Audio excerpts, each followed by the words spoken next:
ಸ್ನೇಹಿತರೆ ನಮಸ್ಕಾರ. ಭಾರತ ಮತ್ತು ಅಮೆರಿಕ ಟ್ರೇಡ್ ಡೀಲ್ ಫೈನಲ್ ಆದಮೇಲೆ ಭಾರತದ ಸ್ಟಾಕ್ ಮಾರ್ಕೆಟ್ ಕಳೆದ ಒಂದು 10 ದಿನಗಳಿಂದ ಕಂಟಿನ್ಯೂ ಆಗಿ ಮೇಲೆ ಹೋಗ್ತಾ ಇತ್ತು. ಎಲ್ಲ ಇನ್ವೆಸ್ಟರ್ಸು ಕೂಡ ತುಂಬ ಖುಷಿಯಾಗಿದ್ದರು. ಇನ್ವೆಸ್ಟರ್ಸಲ್ಲಿ ಒಂದು ಹೊಸ ಆಶಾಕಿರಣ ಮೂಡಿತ್ತು.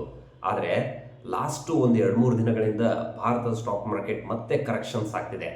ಕಳೆದ 3 ದಿನಗಳಿಂದ ಭಾರತದ ಸ್ಟಾಕ್ ಮಾರ್ಕೆಟ್ ನಿಫ್ಟಿ 26,000 ಲೆವೆಲಿಂದ 25,500 ಲೆವೆಲ್ವರೆಗೂ ಕರೆಕ್ಷನ್ ಆಗಿದೆ. ಮಾರ್ಕೆಟ್ ಇಷ್ಟು ಕರೆಕ್ಷನ್ ಆಗೋದಕ್ಕೆ ಏನು ಕಾರಣ, ಯಾವ ರೀಸನ್ಸು ಮತ್ತು ನಿಫ್ಟಿಯ ಟೆಕ್ನಿಕಲ್ ಲೆವೆಲ್ಸ್ ಬಗ್ಗೆ ಈ ವಿಡಿಯೋದಲ್ಲಿ ಡಿಸ್ಕಷನ್ ಮಾಡೋಣ. ಸ್ನೇಹಿತರೆ, ವಿಡಿಯೋ ಸಖತ್ ಇಂಟ್ರೆಸ್ಟಿಂಗ್ ಆಗಿರುತ್ತೆ. ಕೊನೆವರೆಗೂ ಈ ವಿಡಿಯೋನ ತಪ್ಪದೆ ನೋಡಿ. Let's get started. ಸ್ನೇಹಿತರೆ, ಮಾರ್ಕೆಟ್ ಕರೆಕ್ಷನ್ ಆಗೋದಕ್ಕೆ ಪ್ರಮುಖ ಕಾರಣ ಬಂದ್ಬಿಟ್ಟು IT ಸೆಕ್ಟರ್. ಲಾಸ್ಟ್ ಒಂದು 2-3 ದಿನಗಳಿಂದ ಭಾರತದ IT ಸೆಕ್ಟರ್ ಕಂಟಿನ್ಯೂ ಕರೆಕ್ಷನ್ಸ್ ಆಗ್ತಿದೆ. ಸ್ನೇಹಿತರೆ, it's not only about Indian IT sector.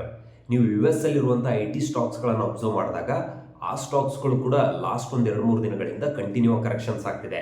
ಉದಾಹರಣೆಗೆ ಎನ್ವಿಡಿಯಾ, ನೆಟ್ಫ್ಲಿಕ್ಸ್, ಇಂಟೆಲ್ ಈ ಸ್ಟಾಕ್ಸ್ನು ಕೂಡ ಹೆವಿ ಕರೆಕ್ಷನ್ಸ್ ಆಗ್ತಿದ್ದಾವೆ. ಯಾವಾಗ ಗ್ಲೋಬಲ್ IT ಸ್ಟಾಕ್ಸ್ಗಳು ಕರೆಕ್ಷನ್ ಆಗುತ್ತೆ, ಆಬ್ವಿಯಸ್ಲಿ ಇಂಡಿಯನ್ IT ಸ್ಟಾಕ್ಸ್ಗಳು ಕೂಡ ಕರೆಕ್ಷನ್ ಆಗುತ್ತೆ. ಲಾಸ್ಟ್ ಒಂದು 3-4 ದಿನಗಳಿಂದ ಭಾರತದ IT index, Nifty IT index ಇದು 45,000ದಿಂದ 35,000ವರೆಗೂ ಕರೆಕ್ಷನ್ ಆಗಿದೆ. 10,000 ಪಾಯಿಂಟ್ ಕರೆಕ್ಷನ್ ಆಗಿದೆ. TCS 25%ಗಿಂತಲೂ ಹೆಚ್ಚು ಕರೆಕ್ಷನ್ ಆಗಿದೆ. ಇನ್ಫೋಸಿಸ್ ಅದು ಕೂಡ 25% ಕರೆಕ್ಷನ್ ಆಗಿದೆ. HCL ಟೆಕ್ನಾಲಜಿ, ವಿಪ್ರೋ ಈ ಸ್ಟಾಕ್ಸ್ಗಳು ಕೂಡ ಹೆಚ್ಚು ಕರೆಕ್ಷನ್ ಆಗಿದ್ದಾವೆ. ಯಾವಾಗ ಈ ಭಾರತದ ಟಾಪ್ IT ಸ್ಟಾಕ್ಸ್ಗಳು ಹೆಚ್ಚು ಕರೆಕ್ಷನ್ ಆಗುತ್ತೆ, ಈ IT ಸ್ಟಾಕ್ಸ್ಗಳು HCL technology, Wipro, Infosys, TCS ಈ ಎಲ್ಲ ಸ್ಟಾಕ್ಸ್ಗಳು ನಿಫ್ಟಿ ಇಂಡೆಕ್ಸಲ್ಲಿ ಹೆಚ್ಚು ವೇಟೇಜನ್ನು ಹೊಂದಿದ್ದಾವೆ. ಯಾವಾಗ ಈ ಸ್ಟಾಕ್ಸ್ಗಳು ಕರೆಕ್ಷನ್ ಆಗುತ್ತೆ, ಆಬ್ವಿಯಸ್ಲಿ ಇಂಡಿಯನ್ ಮಾರ್ಕೆಟ್ನು ಕೂಡ ಕರೆಕ್ಷನ್ ಆಗುತ್ತೆ. ಈ IT ಸ್ಟಾಕ್ಸ್ಗಳು ಇಷ್ಟು ಕರೆಕ್ಷನ್ ಆಗೋದಕ್ಕೆ ಪ್ರಮುಖ ಕಾರಣ ಬಂದ್ಬಿಟ್ಟು AI. ನಿಮ್ಗೆಲ್ಲರಿಗೂ AI ಬಗ್ಗೆ ಗೊತ್ತಿದೆ, ಆರ್ಟಿಫಿಷಿಯಲ್ ಇಂಟೆಲಿಜೆನ್ಸ್. ಲಾಸ್ಟ್ ಒಂದು 2 ವರ್ಷಗಳಿಂದ ಎಲ್ಲ ಕಡೆ ಒಂದೇ ಸುದ್ದಿ ಏನಂತಂದರೆ AI. ಈ ಆರ್ಟಿಫಿಷಿಯಲ್ ಇಂಟೆಲಿಜೆನ್ಸ್ದೇ ಸುದ್ದಿ.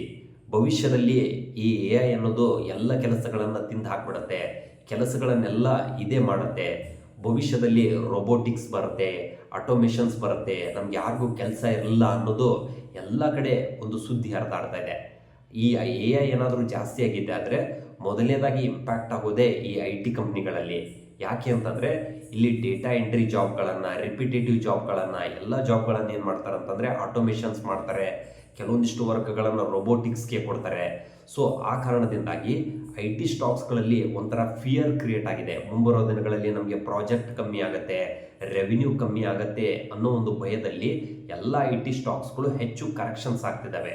ಸ್ನೇಹಿತರೆ, ಇಲ್ಲಿ ಒಂದು ರಿಯಾಲಿಟಿ ಏನಂತಂದರೆ ಈ AI ಅನ್ನೋದು ಎಷ್ಟೇ ಗ್ರೋತ್ ಆದ್ರೂ ಕೂಡ, ಎಷ್ಟೇ ಬೆಳೆದ್ರೂ ಕೂಡ ಕಂಪ್ಲೀಟಾಗಿ IT ಸೆಕ್ಟರ್ನ ತೆಗ್ದಾಕಾಗಲ್ಲ. ಕಂಪ್ಲೀಟಾಗಿ ಮನುಷ್ಯರನ್ನ ರಿಪ್ಲೇಸ್ಮೆಂಟ್ ಮಾಡೋಕ್ಕಾಗಲ್ಲ. IT ಸೆಕ್ಟರು ಬೇಕು, ಇಲ್ಲಿ ಮನುಷ್ಯರು ಬೇಕಾಗ್ಬೋದು. ಈ AI ಅನ್ನೋದು ನಮ್ಮ ಕೆಲಸವನ್ನು ಸ್ವಲ್ಪ ಬೆಟರ್ ಮಾಡ್ಬೋದು, ಸ್ವಲ್ಪ ಕಮ್ಮಿ ಮಾಡ್ಬೋದು. ಕಂಪ್ಲೀಟಾಗಿ ಇದು ರಿಪ್ಲೇಸ್ಮೆಂಟ್ ಮಾಡೋಕ್ಕಾಗಲ್ಲ. ಸ್ನೇಹಿತರೆ, ಸದ್ಯದ ಪರಿಸ್ಥಿತಿನಲ್ಲಿ IT ಸೆಕ್ಟರ್ಗೆ ಈ AI ಅನ್ನೋದು ಸದ್ಯಕ್ಕೊಂಥರ ಪ್ಯಾನಿಕ್ನೆಸ್ಸನ್ನು ಕ್ರಿಯೇಟ್ ಮಾಡಿದೆ, ಫಿಯರ್ನ ಕ್ರಿಯೇಟ್ ಮಾಡಿದೆ. ಅದಕ್ಕೋಸ್ಕರ ಈ ಸ್ಟಾಕ್ಸ್ಗಳು ಕರೆಕ್ಷನ್ಸ್ ಆಗ್ತಿದ್ದಾವೆ. ಆದರೆ ನೀವು ಹಿಸ್ಟ್ರಿಯನ್ನು ಚೆಕ್ ಮಾಡಿದಾಗ ಇಂಡಿಯನ್ IT ಸೆಕ್ಟರ್ ಈ ಥರ ಅನೇಕ ಸಮಸ್ಯೆಗಳನ್ನು ಎದುರಿಸಿದೆ, ಕಂಬ್ಯಾಕ್ ಮಾಡಿದೆ. ಕೆಲವೊಂದಿಷ್ಟು ಉದಾಹರಣೆಗಳನ್ನು ಕೊಡೋದಾದರೆ 2000ನೇ ಇಸ್ವಿನಲ್ಲಿ ಅವಾಗ .com ಬಬಲ್ ಅಂತ ಆಯಿತು. ಅಂದರೆ ಹೊಸದಾಗಿ ಇಂಟರ್ನೆಟ್ ಬಂತು. ಎಲ್ಲರೂ ಏನು ಅಂದ್ಕೊಂಡಿದ್ರು ಅಂತಂದರೆ ಆ ಸಂದರ್ಭದಲ್ಲಿ IT ಕಂಪ್ನಿಗಳ ಕತೆ ಇನ್ನು ಮುಂದೆ ಮುಗಿದೇ ಹೋಯಿತು, ಅವುಗಳಿಗೆ ಭವಿಷ್ಯನೇ ಇಲ್ಲ ಅಂತ ಅಂದ್ಕೊಂಡಿದ್ರು. ಆದರೆ 2003-4 ಸಂದರ್ಭದಲ್ಲಿನೇ ಭಾರತದ ಟಾಪ್ IT ಸ್ಟಾಕ್ಸ್ಗಳಾದಂಥ ಇನ್ಫೋಸಿಸ್, ವಿಪ್ರೋ, TCS ಈ ಎಲ್ಲ ಸ್ಟಾಕ್ಸ್ಗಳು ಆ ಸಂದರ್ಭದಲ್ಲಿ ಹೆಚ್ಚು ಗ್ರೋತ್ ಆಗಿದ್ದು. ಸ್ನೇಹಿತರೆ, ಇನ್ನೊಂದಿಷ್ಟು ಉದಾಹರಣೆ ಕೊಡೋದಾದರೆ 2008ರಲ್ಲಿ ಬಿಕಾಸ್ ಆಫ್ ರಿಸೆಷನ್ ಎಲ್ಲ ಕಡೆ ಪ್ರಾಜೆಕ್ಟ್ಗಳು ಕಮ್ಮಿ ಆದವು. ಇನ್ನು ಮುಂದೆ IT ಕಂಪ್ನಿಗಳಿಗೆ ಅಂಥ ಫ್ಯೂಚರ್ ಇಲ್ಲ ಅಂತೇಳಿ ಎಲ್ಲರೂ ಎಕ್ಸ್ಪೆಕ್ಟ್ ಮಾಡ್ತಿದ್ರು. ಆದರೆ ಸ್ವಲ್ಪ ದಿನಗಳಲ್ಲೇ IT ಸ್ಟಾಕ್ಸ್ಗಳು ದೊಡ್ಡ ಮಟ್ಟದಲ್ಲಿ ಕಂಬ್ಯಾಕ್ ಮಾಡಿದ್ವು. 2017-18ರಲ್ಲಿ ಬಿಕಾಸ್ ಆಫ್ ಕ್ಲೌಡ್ ಕಂಪ್ಯೂಟಿಂಗ್ ಅಂದಾಗಿ IT ಸ್ಟಾಕ್ಸ್ಗಳ ಕತೆ ಮುಗೀತು ಅಂದ್ಕೊಂಡಿದ್ರು. ಅವಾಗೂ ಕೂಡ IT ಸ್ಟಾಕ್ಸ್ಗಳು ಕಂಬ್ಯಾಕ್ ಮಾಡಿದ್ವು. ಕೋವಿಡ್ ಸಂದರ್ಭದಲ್ಲಿ ಸುಮಾರು ಪ್ರಾಜೆಕ್ಟ್ಗಳು ನಿಂತು ಹೋದ್ವು. ಆ ಸಂದರ್ಭದಲ್ಲಿ ಸುಮಾರು ಜನ ಏನು ಅಂದ್ಕೊಂಡಿದ್ರು, IT ಕಂಪ್ನಿಗಳ ಕತೆ ಮುಗೀತು ಅಂದ್ಕೊಂಡ್ರು. ಆ ಸಂದರ್ಭದಲ್ಲೇ IT ಕಂಪ್ನಿಗಳಿಗೆ ಹೆಚ್ಚು ಪ್ರಾಜೆಕ್ಟ್ ಬಂದಿತ್ತು. ಸುಮಾರು ಕಡೆ ಡಿಜಿಟಲೈಸೇಷನ್ ಆಯಿತು, ಆನ್ಲೈನ್ ಅಡಾಪ್ಟೇಷನ್ ಆಯಿತು, ವರ್ಕ್ ಫ್ರಮ್ ಹೋಮ್ ಆಯಿತು. ಅವಾಗಲೇ IT ಸ್ಟಾಕ್ಸ್ಗಳು ಹೆಚ್ಚು ಗ್ರೋತ್ ಆಗಿದ್ದು. ಸ್ನೇಹಿತರೆ, ಈ ಇತಿಹಾಸದಿಂದ ನಮ್ಗೆ ಏನು ಅರ್ಥ ಆಗತ್ತೆ ಅಂತಂದರೆ, ಸೊ ಪ್ರತಿ ಸಮಸ್ಯೆ ಬಂದಾಗ ನಾವೇನು ಅಂದ್ಕೊಂಡಿರ್ತೀವಿ, ಮುಗ್ದೇ ಹೋಯ್ತು ಅಂತ ಅಂದ್ಕೊಂಡಿರ್ತೀವಿ. ಆದರೆ ಆ ಸಮಸ್ಯೆ ಅನ್ನೋದು ನಮಗೊಂದು ಹೊಸ ಅವಕಾಶವನ್ನು ಕ್ರಿಯೇಟ್ ಮಾಡುತ್ತೆ ಅನ್ನೋದು ಇತಿಹಾಸ ಹೇಳ್ಕೊಡುತ್ತೆ.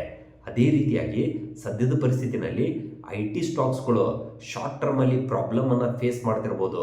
ಭವಿಷ್ಯದಲ್ಲಿ ಇದೇ ಒಂದು ಅವಕಾಶವಾಗಿ ಕನ್ವರ್ಟ್ ಆಗುತ್ತೆ, ಮತ್ತೆ IT ಸ್ಟಾಕ್ಸ್ಗಳು ದೊಡ್ಡ ಮಟ್ಟದಲ್ಲಿ ಕಂಬ್ಯಾಕ್ ಮಾಡೇ ಮಾಡ್ತವೆ. ಸ್ನೇಹಿತರೆ, ಈ ವಿಡಿಯೋ ನಿಮಗೆ ಇಷ್ಟ ಆದರೆ ತಪ್ಪದೆ ಸಬ್ಸ್ಕ್ರೈಬ್ ಮಾಡಿ, ನಿಮ್ಮ ಸ್ನೇಹಿತರೊಂದಿಗೆ ಈ ವಿಡಿಯೋನ ಶೇರ್ ಮಾಡಿ. ಹಾಗೂ AI ಅನ್ನೋದು ಕಂಪ್ಲೀಟ್ ಆಗಿ ಎಲ್ಲವನ್ನ ರಿಪ್ಲೇಸ್ಮೆಂಟ್ ಮಾಡತ್ತಾ ಅಥವಾ ಇಲ್ಲ ಅನ್ನೋದನ್ನ ತಪ್ಪದೆ ಕಮೆಂಟ್ ಮಾಡಿ ತಿಳಿಸಿ. Thank you so much.